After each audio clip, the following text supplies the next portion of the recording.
ပြီးတော့ပြီးဆိုလို့ရှိရင်လက္ခဏာစီကမှန်ဘလူးဆောင်ထားမှန်ဘလူးနဲ့ပြီးလို့ရှိရင်လက္ခဏာကြည့်တဲ့သူကနေပြီးတော့လက်ဖွားကိုပြဆရာကနေပြီးမှန်ဘလူးနဲ့ဖတ်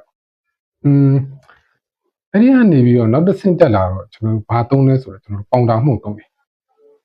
ပေါင်တာမှုန့်နဲ့ဒီလက်ဖွားကိုကျွန်တော်ဖြိုးလိုက်တယ်ဖြိုးပြီးတော့ပုတ်လိုက်တာပေါ့နော်ပုတ်လိုက်လို့ရှိရင်ဒီလမ်းကြောင်းလေးတွေချင်းချင်းပေါ်လာ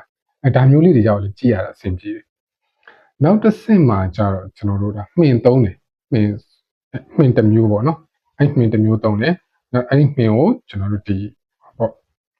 လက်ဖွားကိုကျွန်တော်တို့တုပ်လိုက်တယ်တုပ်ပြီးလို့ရှိရင်ကျွန်တော်တို့ဒီစာရွက်ပေါ်မှာနှိပ်လိုက်တယ်ဆိုလို့ရှိရင်ဒီမှာလက်ဖွားတွေကလမ်းကြောင်းတွေကကျတော့အဲ့ဒီမှာဖြူဖွေးပြီးပေါ်လာတာပေါ့နော်ကျန်တဲ့နေရာတော့မဲသွားတာပေါ့ပြဿနာဘာရှိလဲဆိုတော့ဒီလက်ဖွားတချို့ခွက်တဲ့သူတွေရှိရပေါ့နော်ဒါကျွန်တော်လက်ဆိုတာအလဲအနေနဲ့ခွက်အဲ့ဒါမျိုးဆိုလို့ရှိရင်သူလက်အပြည့်မပေါ်တော့ဘာလို့လဲဆိုလို့ရှိရင်ကျွန်တော်တို့ဒီ A4 နှိပ်တယ်ဆိုလို့ရှိရင်စာရွက်နဲ့နှိပ်တယ်ဆိုလို့ရှိရင်အောက်ကနေပဲကျွန်တော်တို့ကဒီလက်တော့ပွားလေးပေါ့နော်ပွားလေးတွေခံပြီးတော့ကျွန်တော်နှိပ်ရနှိပ်တော့မှပဲသူ့ရဲ့လက္ခဏာ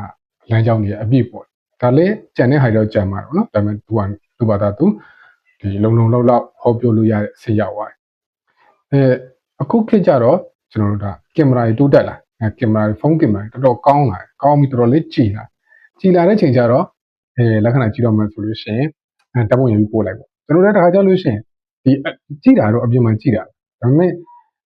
အလင်းတင်တယ်ဆိုတော့ကဲကြားဆိုတပ်ပုံရလိုက်တော့ဘာဖြစ်လဲဆိုတော့အကြာကြီးလဲကင်ထားကြမလို့နောက်ပြီးတော့